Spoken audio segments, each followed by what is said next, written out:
성경 말씀은 열왕기하 4장 8절 말씀부터 보겠습니다.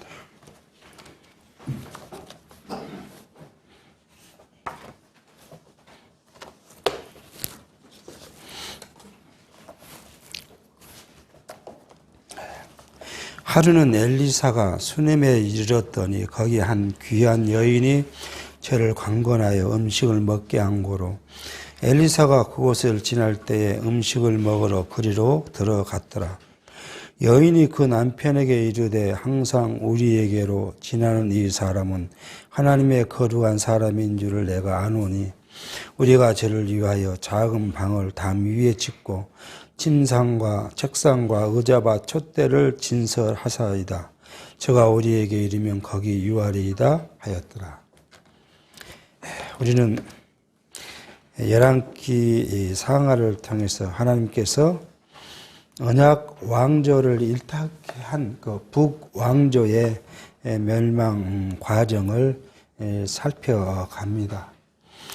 그 중에 지금 저희 앞부분에서는 언약 왕조에 대해서 이제 먼저 이야기를 했죠. 열왕기 상하를 살피면 제일 먼저 언약 왕조가 누군가에 대해서 이야기해 놓고, 두 번째로는 이 언약 왕조와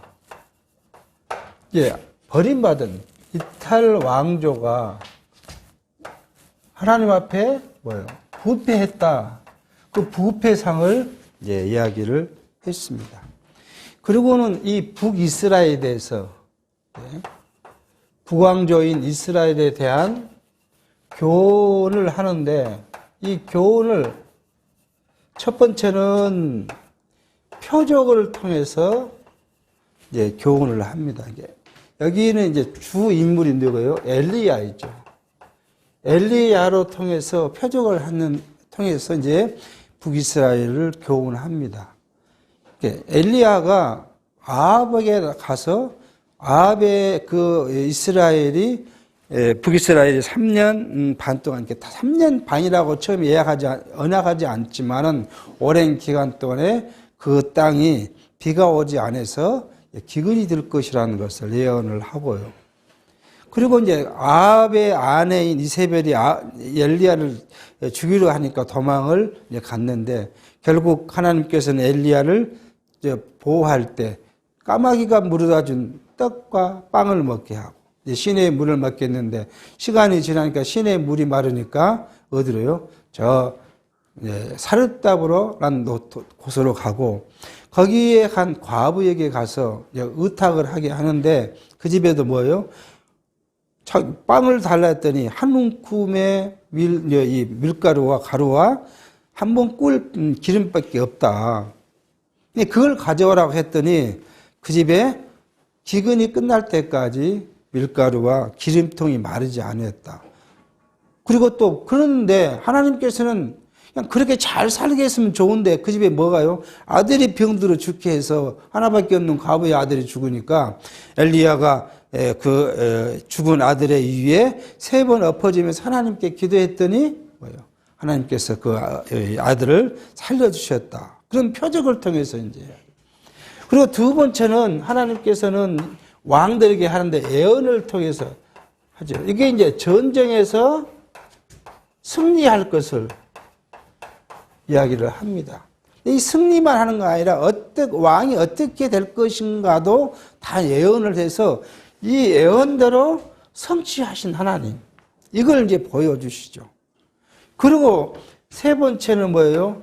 다시 하나님을 배반하고 우상을 섬기는 북이스라엘에게 내리신 하나님의 저주를 통해서 이야기를 해요. 이게 하나님께서 저주한 대로 또 그게 성취됐다 하는 말씀을 이야기하죠. 그리고 이제 네 번째로는 다시 표적을 통해서 지금 우리에게 일러주시고 있습니다. 여기에 이제 주 활동 선지자는 엘리사 선지자를 통해서 표적을 합니다. 이렇게 이제 성경은 해놓고, 그 다음에 가서요. 그 다음에 가면 뭐냐 하면, 점점 어디로요? 북이스라엘이 멸망한 쪽으로 자꾸 가니까 다시 뭐요? 남과 북왕조의 부패를 다시 이야기해요. 그리고는 이제 뭐예요? 북이스라엘이 멸망한 과정을 이야기를 합니다.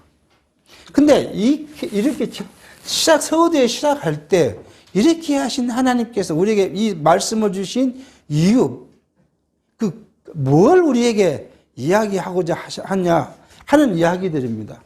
이게 뭐 표적을 해서 표적대로 성취되거나 저주한 대로 성취되거나 예언한 대로 성취되거나 이런 모든 일들이 결국 뭐예요? 하나님은 참신이다. 왜요? 이 가나안 땅에 많은 신들 그것을 어떻게 알았다고? 하나님께서는 자, 너희가 가나안 땅에 들어가면 가나안 땅에 이제 일곱 족속이 있는데 뭐 이제 성경은 7족속 또는 9가지 족속이 있는데 이들을 어떻게 했다고요? 모두가 다 진멸해버려라. 살려놓지 마라. 정말 무지해한 거잖아요. 그 땅에 들어가서 그 땅에 사는 사람들을 하나도 남기지 말고 다 죽여버려라. 그 죽여버리라는 이유가 뭐였어요? 이 사람들이 갖고 있는 신을 누가요? 이스라엘이 따를까 봐서. 따르지 않게 하기 위해서 이들을 다 죽여버려라. 그렇게 말씀하셨어요. 지난 시간에도 말씀드렸지만 지금 우리 말씀운동 이 성경신학을 제외한 일반적 신학들은 구속사 신학의 본질은 처음 시작할 때 본질은 하나님을 뭐예요? 유일신으로 믿죠. 그런데 중간에 자꾸 변질돼서 뭐예요? 하나님 여러 신들 중에 하나님 이렇게 이제 간 거 아니에요. 그러니까 이때 가나안에 간 이스라엘 민족들도 뭐예요? 여러 신들 중에 하나님 이것을 방지하고자 하는 거예요. 오직 너희 열조와의 약속대로 내가 어디로 보냈다고 성경은요. 아브라함에게 한 약속이 뭐요? 자손을 번창케 하기 위해서 약속한 대로 어디로요? 애굽으로 갔다가 다시 내가 너의 열조 아브라함에게 400년이 지나면 돌아오겠다고 약속한 대로 데리고 가나안 땅에 내가 왔는데 오직 신은 나뿐이다. 그걸 너희가 알라. 그 아는 것뿐만 먹어요. 나를 그렇게 믿고 경외하고 섬겨라. 근데 너희들은 그렇게 하지 않을 거다. 딱 어디 들어가면요. 가나안 땅에 들어가서 편안히 살면 나를 버리고 이런 여러 다른 신들을 섬길 거다. 그럼 내가 너희를 때릴 것이고 너희가 때린 다음에 나중에 매를 맞고 보니까 우리가 왜 매를 맞고 있지? 맞아. 하나님께서 우리에게 하신 말씀이 나만을 섬기고 경외하라는데 그걸 우리가 안 했더니 하나님 때리신다고 했어. 그러니까 우리가 하나님께 돌아가자 그러면 어디로요? 다시 너희의 고토로 회복시켜 주시겠다고 한 하나님. 이거 오직 누구예요? 다른 신들과 다 싸워야 되잖아요. 싸워서 그들을 이겨야 고토로 돌아올 수 있는 것이고 어디로도 가나안도 갈 수 있는 것이고 하는데 그 다른 것들은 다 뭐예요? 거짓이다. 그렇게 이야기해요. 너희가 거짓을 섬긴다고 이야기를 해요. 그러니까 오직 하나님이 참신이란 걸 통해서 누가요? 이것은 선지자가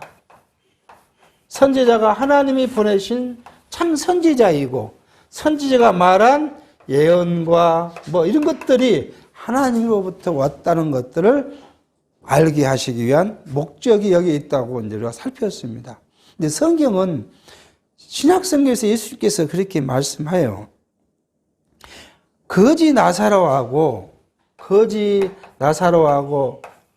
부자하고 천국을 죽어서 다 부자한다. 천국을 갔는데 부자가 보니까 자기 문 앞에서 빌어먹던 거지가 하나님의 영광 아래 다 앉아있고 자기는 지옥불에 지금 와 있다는 거잖아요.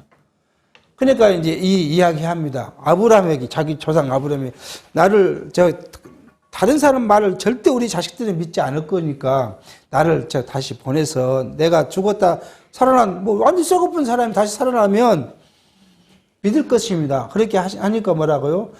그 자들은 뭐예요? 그 세상에 있는 자들로 말씀을 듣고 믿고 할 것이고 너는 그냥 여기 있어라. 너와 저 세상에 가는 길은 불가능하다고 이야기를 하시죠. 그러니까 복음을 전하는 이유가 뭐예요? 복음의 이유. 오늘 현대로 말한 복음을 이렇게 왕성케 하셨어요. 처음에 우리가 뭐예요? 예루살렘을 시작해가지고 온 세상, 사마리아, 유대와 땅끝까지 복음을 전한 이유가 뭐냐 그러면 궁극적으로 뭐예요? 두 가지예요. 구원자, 구원을 받을 자, 그 다음에요, 멸망을 받을 자. 두 가지밖에 없잖아요. 세상에는 두 가지밖에 없어요. 그런데 이 두 사람 다 구원의 빙거가 되고 멸망의 빙거가 되는 거예요.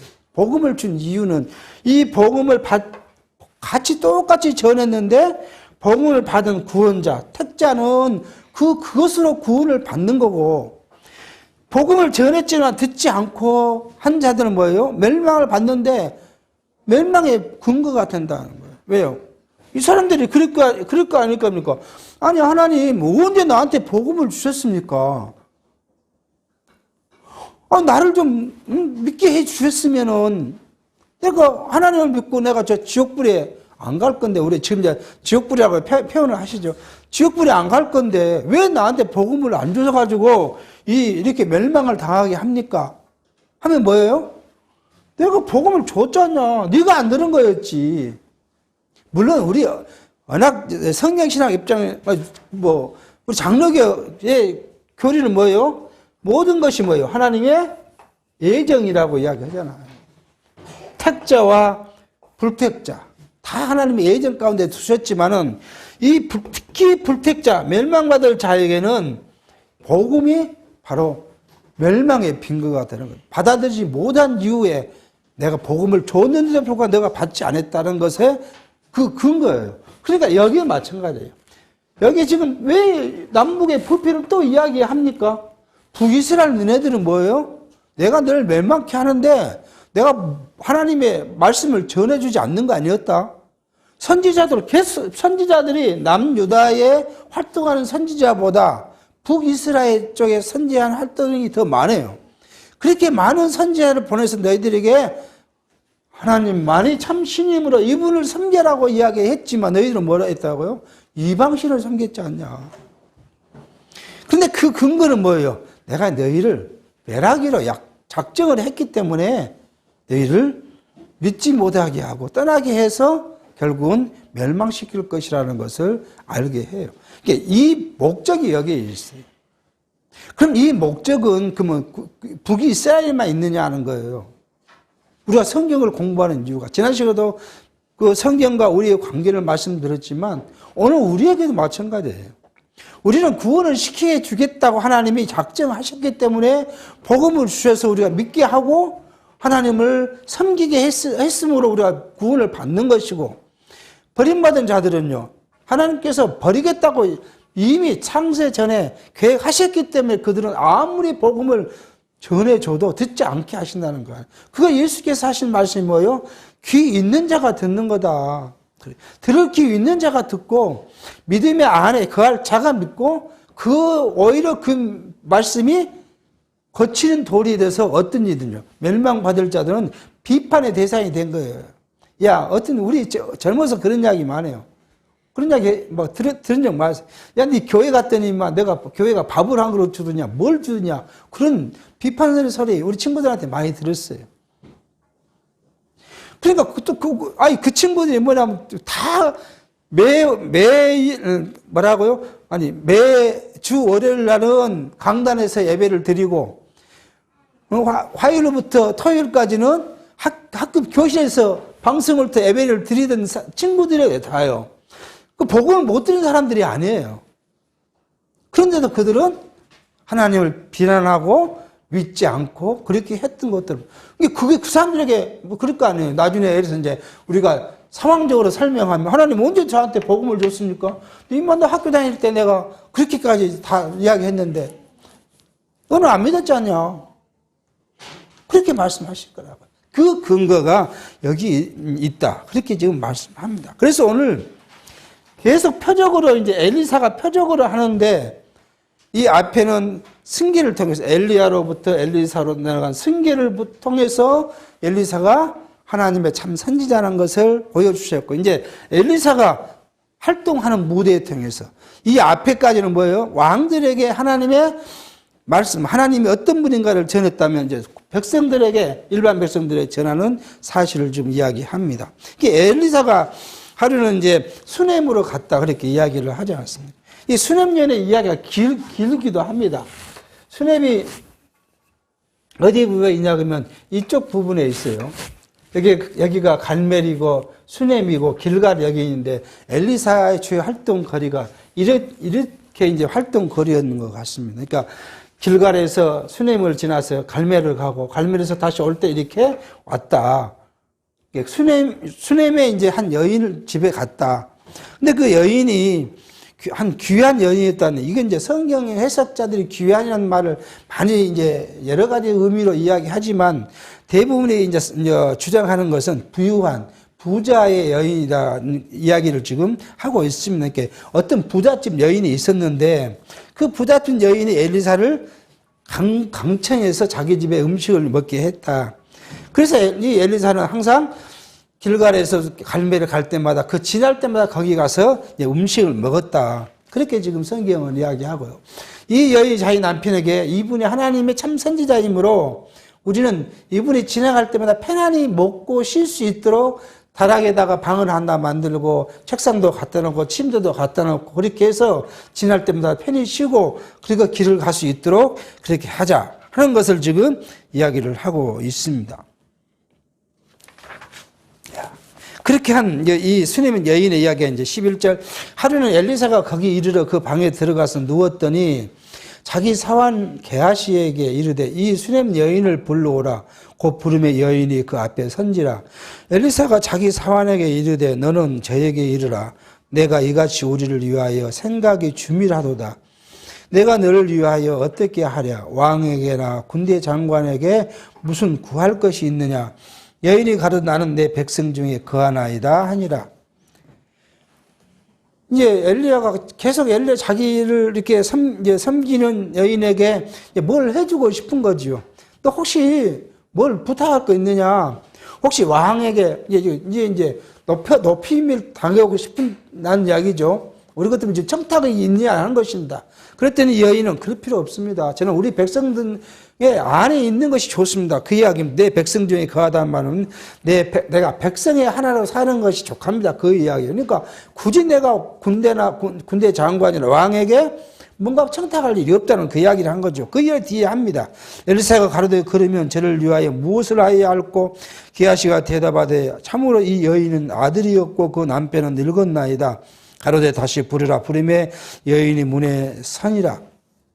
엘리사가 가로되 돌이 되면 내가 아들을 안으리라. 여인이 가로되 아니로소이다. 내 주 하나님의 사람이여 당신의 계집종을 속이지 마옵소서 하니라. 청탁도 할 것도 없고 그러니까 무엇을 해줘야지. 그러고 이제 고민하니까 사왕 게하시가 이 여인에게 아들이 없다. 그 남편 나이 늙었다. 그렇게 이야기를 합니다. 그러니까 엘리사가 불러서 내년 한 도리니까 1년 후에 너가 아이를 안을 것이다. 이 여자가 황당하지요. 남편도 늙고 지금까지 아이를 갖지 못한 자기가 또 아이를 갖는다? 그러니까 자기를 속이지 말라는 거 아니에요. 황당하다는 이야기입니다. 우리는 성경에 이런 이야기를 많이 봤습니다. 자, 하나님께서 아브라함이 90세죠?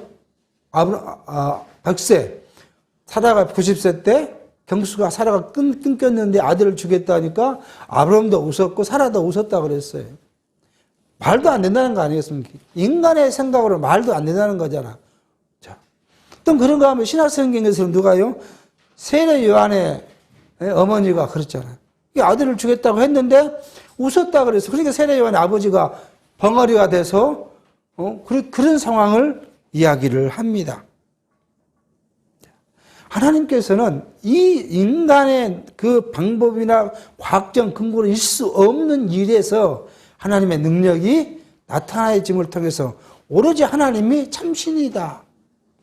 가끔 이제 그런 우리 성경 강론의 그 박영규 목사님이 그런 이야기 하지만 하나님께서는 무엇의 주관자예요? 생명의 근원이시고 생명의 주관자세요. 그러니까 하나님이 하시는 일을 못 하실 일이 없다. 특히 성령께서 잉태해서 뭐고요?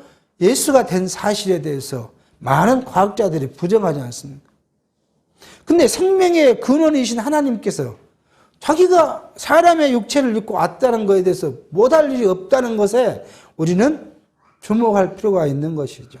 이게 하나님이 그렇게 가능한 사람들, 젊은 사람에게 그렇다면 다 인간의 노력으로 될 수 있는 것이지만 불가능한 상황 속에서 아들을 이제 갖게 한 것.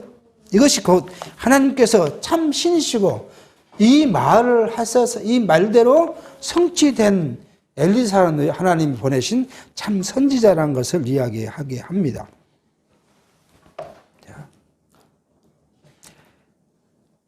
17절입니다. 여인이 과연 잉태하여 돌이 들어오며 엘리사의 말한 대로 아들을 낳았더라. 그 아이가 저기 자라며 하루는 곡식 빼는 자에게 나가서 그 아비에게 이르더니 그 아비에게 이르되 내 머리야 내 머리야 하는지라. 그 아비가 사환에게 명하여 그 어미에게로 데려가라 하며 곧 어미에게 데려갔더니 낮까지 어미 무릎에 앉았다가 죽은지라. 참 하나님 기구하게 하죠. 그렇게 어렵게 만든 자녀를 줘놓고 또 죽이십니다. 그러니까 한 돌이 낳고 어린아이쯤 되니까 성경은 그쯤에 어린아이를 2-3살 정도로 이렇게 이제 이야기를 합니까? 자기 아버지 일하는 그 밭에 나가 있다가 아마도 이제 열사병이 걸린 것 같아요. 이렇게 성경은 이야기해요. 갑자기 머리 한번 아파하는 것이 뭐냐면 열사병이 걸리지 않았겠냐. 그래서 어머니 무릎에 있다가 낮이 후에 죽었다. 그렇게 이야기를 합니다. 그 어미가 올라가서 아들을 하나님의 사람의 침상에 두고 문을 닫고 나와서 그 남편을 불러 이르되 청컨대 한 사환과 한 나귀를 내게 보내소서 내가 하나님의 사람에게 달려갔다가 돌아오리이다. 그 남편이 가로되 초하루도 아니요 안식일도 아니오늘 그대가 오늘날 어찌하여 저에게 나가고자 하느냐. 여인이 가로되 평안이이다. 이에 나귀의 안장을 지우고 자기 사환에게 이르되 뭐라 앞으로 나아가라.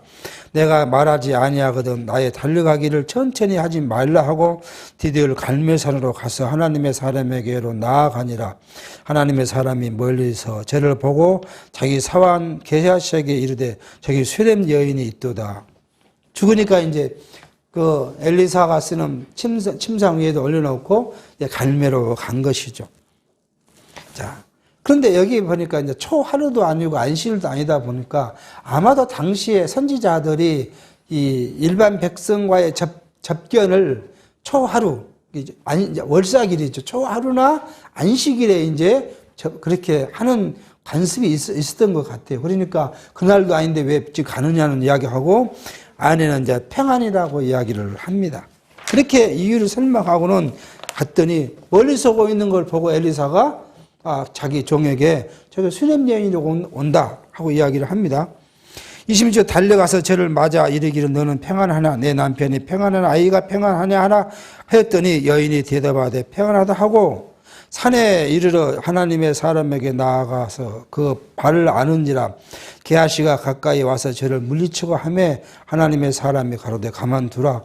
그 중심에 괴로움이 있다마는 여호와께서 내게 숨기시고 이르지 아니하셨도다. 여인이 가로되 내 주께 아들을 구하더이까 나를 속이지 말라고 내가 말하지 않으나이까. 엘리사가 게하시기를 이르되 내 허리를 묶고 내 지팡이 손을 들고 가라. 사람을 만나거든 인사하지 말며 사람이 내게 인사할지라 대답하지 말고 내 지팡이를 그 아이 얼굴에 놓으라. 쫓아 이제 내려가서 맞았더니 누가 여인이 엘리사의 발을 껴 안았다. 이게 간절한 마음으로 앉아 있는 것이니까 게하시가 이제 자기 선생을 괴롭게 하지 말라 쫓아내려 했더니 가만 두라고. 그러면서 이 여인이 마음에 지금 큰 근심이 있는데 하나님이 무언가라고 말하지 않고 있다.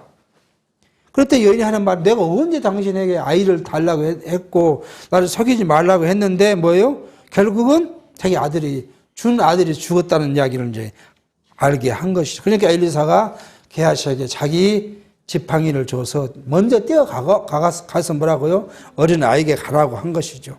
그리고는 그 지팡이를 어린아이 얼굴에 이렇게 십자로 놓으라고 이야기를 합니다.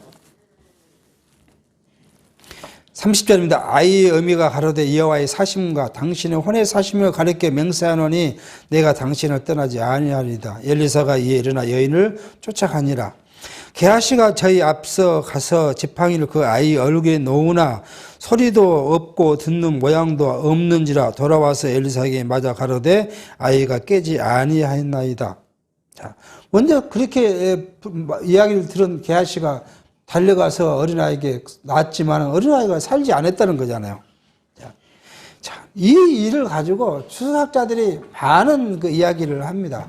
왜 하나님께서는 엘리사를 통해서 지팡이를 주었고, 지팡이는 사실은 지팡이 자체가 능력이 있는 것이 아니라 당시에는 뭐요? 지도자들이 준 홀이라든지 선지자가 갖고 있는 지팡이는 직임에 대한 의미를 갖고 있는 것이죠. 그렇게 해서 보내서 했더니 일어나지 살아지 않았다. 뭐 게하시가 치킨을 낳는데 안 살았다. 왜 그랬을까? 하는 이야기들을 많이 합니다. 자, 그런데 이 사람들이 하는 이야기가 뭐예요? 게하시가 상당히 성격적으로 좀 자기를 나타내고자 하고 뭘 얻고자 하는 그런 심정이 강한 사람이었다. 그렇게 이제 성경학자들은 이야기해요. 그래서 게하시가 가는 동안에 뭐예요? 사람들하고 지금 엘리사는 사람들이 너가 사람들하고도 이야기하지 말고 사람들이 말을 하고 인사를 해도 받지도 말고 아무 말고 가라고 했는데 아마도 게하시가 가는 도중에 뭐예요? 자기가 자기 자랑하려고 이게 선지자 엘리사의 지팡이를 갖고 내가 어디 간다 이렇게 자랑을 했을 거다. 그러니까 엘리사가 말한 것을 지키지 않았을 것이다. 그러므로 이게 하나님께서는 지팡이를 놔도 뭐요? 살려주지 않았을 것이다. 그렇게 이제 해석하는 사람들이 참 많이 있습니다. 뭘 갖고요? 행위를 갖고 뭔가를 맞추어 보려고 하니까 당연히 엘리사가 준 지팡이를 가지고 가서 놨으면 어떻게 해야 돼요? 살아나야 되잖아요. 근데 살아나지 않으니까 하나님의 능력이 없다 할 수는 없으니까 뭐예요? 핑계를 대는데 게하시의 인간성을 갖고 그걸 짜맞추려는 것이 주석자들의 이야기예요. 그러니까 인본주의적 사고로 보면 이렇게밖에 해석할 수가 없어요. 그러니까 세상 많은 교회가 어떤 일들을 잘 가르쳤잖아요. 기도하면 뭐 이루어지고 모든 걸 가르쳤는데 기도한 대로 되는 사람이 몇 퍼센트나 있겠어요? 그러면 거기에 대해서 이제 해석을 해줘야 되는데 왜 안 됐냐? 가장 큰 이유가 뭐예요? 기도가 부족했다는 거잖아요. 그러면 할 말이 없어요. 아무도 성도들은 기도가 부족했다. 하나님께 정성이 부족했다. 다 인간적, 사람이 해야 될 것을 갖고 오면 아무도 반박할 수가 없어요. 그렇게 해서 하나님의 능력이 나타나진 이유를 찾고자 합니다. 근데 우리는 어떻게 해요? 이 이유가 뭐냐면 엘리사가 누구야? 하나님의 참 선지자인 것을 증명해 주기 위한 하나님 표적적 사건이므로 처음에는 엘리사가 어디를 안 갔어요? 가지 않으려고 한 거 아니에요. 그리고 게하시를 보내서 이 사건을 끝내려고 했지만 여인이 강권하니까 엘리야가 거기에 갔어요. 좀 달려가고 있습니다. 결국은 엘리야가 그곳에 갈 때는 뭐예요? 엘리사를 통한 하나님의 기적이 일어나야 돼요. 그래야 하나님께서 엘리사가 참 선지자라는 것을 보여줄 수 있기 때문에 아마도 지금 엘리사가 거기에 오기를 기다렸지 않는가를 생각해 보게 합니다. 또 이것을 유추해 볼 수 있는 것은 뭐예요? 수렘 여인이 올 때부터 하나님께서는 뭘 했어야 돼? 다른 곳을 생각해 보면 내가 수렘 여인이 나한테 올 것이다. 그 아들이 죽었다. 그리고 수렘 여인이 그 아들을 살려달라 올 것이라는 것을 누구에게요? 선지자에게 이미 계시를 해 줬어야죠. 근데 여기는 엘리야사가 말한 것처럼 하나님이 자기에 숨기고 있다는 것을 이야기를 해요. 시간을 가지고 지금 이야기하고 있는 모습을 볼 수가 있습니다. 그러니까 인본주의와 신본주의의 차이가 극명하게 작은 곳에서 구분된다는 거예요. 이게 일반 교회에서 우리가 받았던 이 교육은 모두가 어디 있어요? 인본주의에 있었어요. 사람의 목적, 인간의 목적이 뭐예요? 잘 먹고 잘 사고 편안하고. 그러기 위해서는 가장 큰 것이 뭐 내가 건강하고 내가 잘 되고 내 자녀가 잘 되고. 이것이 인간이 갖고 있는 가장 큰 목적이에요. 인간적 목적이에요. 그것을 갖고 뭐예요? 하나님께 기도하면 이것이 된다. 그거 안 속을 사람이 어디 있습니까? 다 속죠. 우리도 과거에 속았어요.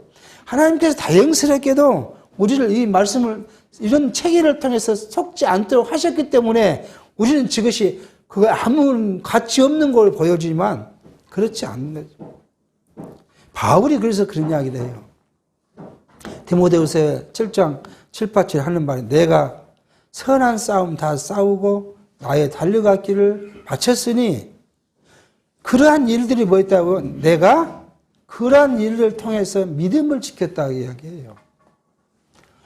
그러니까 바울의 삶을 보면 바울의 삶처럼 비참한 사람이 없어요. 바울은 매맞기를 수없이 했고요. 옥에 갇히기를 수없이 하고요. 잠 못 자고요. 자기 생활비를 벌려고 일을 해야 됐고요. 어제였으면 유대인들이 자기를 죽이려니까 바구니에 이렇게 담아갖고 밖으로 내려서 겨우 도망을 갔고요. 그런 자기 삶이 뭐예요? 그게 선한 싸움이었다는 거잖아요. 육체적으로는 자기가 공고하고 가장 비참한 자리에 빠졌지만 하나님이 자기를 불러서 선한 일꾼으로 세우시고 주어진 사명을 감당케 한 그 일을 다한 것이 뭐야? 선한 싸움이고 자기 길을 다 갔다. 바로 그 앞절이 뭐냐면 내가 관제와 같다 하는 거야. 내가 죽을 날이 가까워서 나를 나를 지금 우리가 뭐 기름 짜듯이 자기 사람의 기름을 짜서 마지막 남은 한 묶음의 그 기름을 하나님께 드리고 나는 이제 하나님께로 갈 것이다. 라는 것을 예고하면서 그 다음에 뭐예요? 내가 이렇게 수고하고 또 힘들었지만 이게 뭐예요? 나를 위하여 의의 멜류관이 예비되었고 의로우신 재판장이신 그리스도께서 나에게 그 멜류관을 씌우실 것이다. 그런데 나에게만이 아니라 하나님의 예수 그리스도의 오심을 기다리는 모든 사람에게 이 멜류관이 예비되었다. 그렇게 바울은 이야기를 해요. 그러니까 오늘 현대를 살아가는 성도들의 삶은 부유한 것은 하나님과 먼 거예요. 잘된 것은 하나님과 먼 거예요. 왜요? 신령한 하나님의 것을 따르는 것이 아니라 육체의 소욕을 따르는 것은 하나님과 먼 거예요. 우리는 뭘 추구해야 돼요? 성령의 소욕을 추구해야 돼요. 근데 항상 성령의 소욕과 육체의 소욕은 싸울 수밖에 없어요. 근데 우리가 육체를 입으니까 시시때때로 육체에 넘어져요. 그게 우리의 삶에 우리에게 주신 투쟁의 이유예요. 교회로 부름받은 우리가 갖고 있는 투쟁이 뭐냐 그러면 육체의 소유과 성령의 소유의 싸움이에요. 유형의 교회는 비진리와의 싸움이지만 그 비진리는 뭐를 이야기해요? 육체의 소욕을 이야기해요. 온통 교회나 또 우리가 이단이라고 하는 그 집단의 것도 뭐예요? 다 육체의 것을 이야기를 해요. 그래서 어떻게 해요? 속여가지고 모든 돈을 자기한테 갖고 오면 다 잘 될 거라 해놓고 집단적으로 거주하게 거기서 밖에 못 나가게 해요. 결국 그 교주는 뭐예요? 육체의 부유를 얻어요. 성도들은요, 자기를 따르는 자들은요, 영혼이 피폐해져 버린 것이죠. 그렇게 하는 것이 바로 우리에게 주신 일들의 그 현상이라는 것을 볼 수 있어요. 자, 그랬더니 이제 32절입니다. 엘리사가 집에 들어가 보니 아이가 죽었는데 자기의 침상에 눕혔는지라. 들어가서는 문을 닫으니 두 사람뿐이라.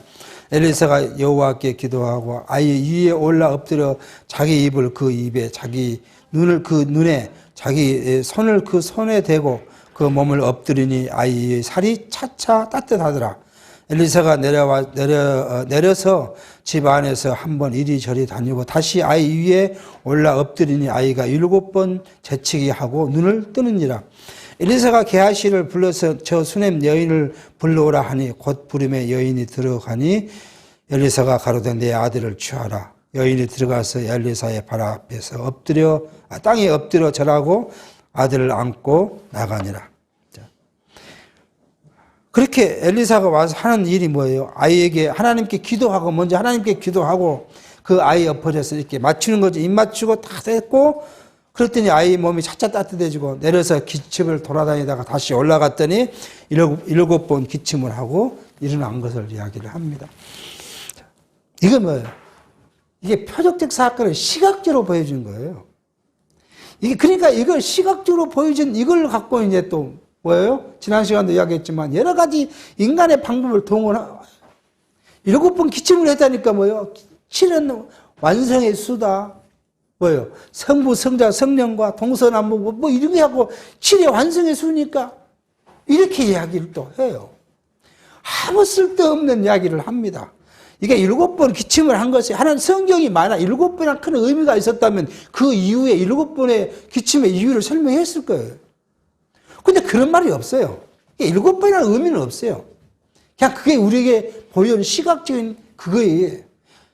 지난 시간에 말씀드렸지만 성령이 임했는데 어떻게 임했다는 걸 알 수가 없잖아요.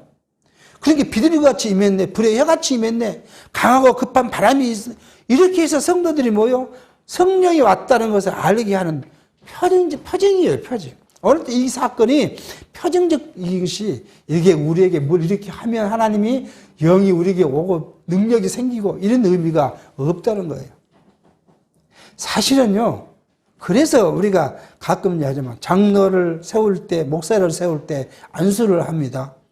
똑같이 안수해요. 우리 말씀운동교회도 안수를 합니다. 근데 안수의 의미를 달리해요. 우리 말씀운동교회 안수는 뭐예요? 당신과 우리가 뭐예요? 함께한 동역자라는 의미로 안수를 해요. 근데요, 규정교회에서는요, 하나님의 사명을 준 그런 능력이라고 생각하고 안수를 해요. 자, 예배를 마치고 목사가 우리가 축도를 해요. 기성교회는 이렇게 들고 안수를 해요. 우리 말씀운동교회는 손을 들지 않아요. 왜요? 이거 행위는 아무 의미가 없는 거예요. 말로 하든, 중얼거리든, 아니면 크게 말하든, 아무 의미가 없기 때문에 우리는 그게 이것에 의한 오해를 없애기 위해서 하지 않아요. 근데 기성교회는요, 꼭 이것을 들어 올립니다. 어떤 데는 두 손을, 어떤 교파는 한 손을 들고요. 또, 그러기 위해서는 무엇을 해야 돼요? 가운을 입어야 되고요. 그게, 인간의 무슨 그 보이는 무엇을 하면 하나님이 그걸 통해서 뭐 능력을 준 것처럼 그렇게 오해하고 있어요. 일전에 한번 말씀드렸지만 통합적교회에서는 뭐예요? 하나님의 말씀이 우측으로 내려오고 우리는 올려보니까 좌측으로 올려보내요. 그래서 강단을 2개를 만들어 놓고 일반 찬송학 할 때는 왼쪽에서 하고 설교할 때는 하나님의 말씀을 위에서 아래로 내려와서 말한 것이니까 자기가 우측에 와서 하고 그 뭐 이상한 일을 하고 있는 그게 다 뭐예요? 인본주의적 입장에서 사람들에게 뭔가 현혹시키는 것에 불과해요. 하나님은 우리에게 그렇게 나타나지 않는다는 거예요. 이 사건을 통해서 우리가 하나님께서 참 하나님이시고 보낸 엘리야가 참 선지자라는 것을 표징으로 나타내 줄 거라고 해석하는 것이 바르지 않을까 하는 생각을 합니다. 이러한 사건은 첫 번째는 뭐예요? 선지자는 뭐가 있어야 돼요? 신명기 18장 22절에 만일 선지자가 있어 여호와의 이름으로 말한 일에 증언도 없고 성취함도 없으면 이는 여호와께서 말씀한 것이 아니요 그 선지자가 제 마음대로 한 말이니 너는 들어하지 말지니라고 하신 말.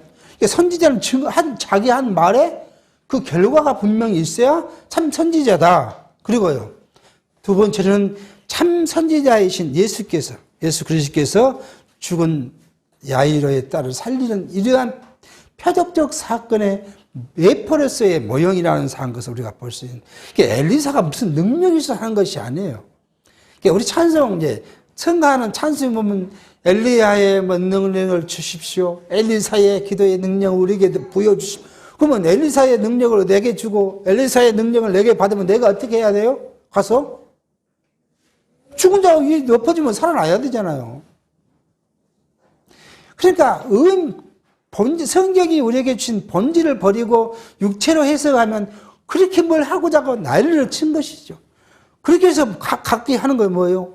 금식 기도를 하는데 뭐 50일, 예수께서는 49일을 했는데 50일을 하루 더하면 예수를 능가하잖아요. 50일 금식 기도를 하는 거다. 그래서 그것이 목사님들 이게 교회로 옮길 때 이력서 하나에 붙어 있는 거예요. 금식 기도를 했다고. 50일 금식 기도를. 그게 능력이 온 줄 안다는.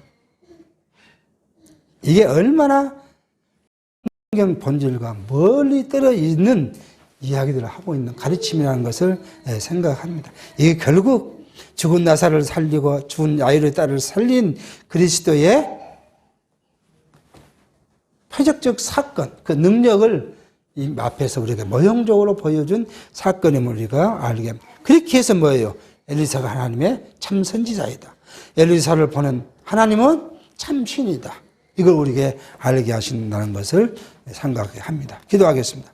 하나님 아버지, 오늘도 저희가 말씀을 통해서 엘리사의 활동이 곧 우리를 통해서 주신 그리스도의 참된 선지자의 이 사건들을 외형적으로 나타내 주신 징표인 것을 알게 하신 하나님 아버지, 우리가 하나 참된 선지자신 그리스도께서 주신 말씀을 통해서 우리의 영이 살아나며 그 말씀을 통해서 우리가 새 생명을 얻었사오니 새 생명을 얻은 우리의 중생한 영은 날마다 하나님을 바라보며 하나님께 나아가며 하나님과 동거하며 숨쉬는 우리의 신령한 삶이 되어지도록 성령이 우리와 함께해 주셨기를 바라옵고 예수의 이름으로 기도하옵나이다. 아멘.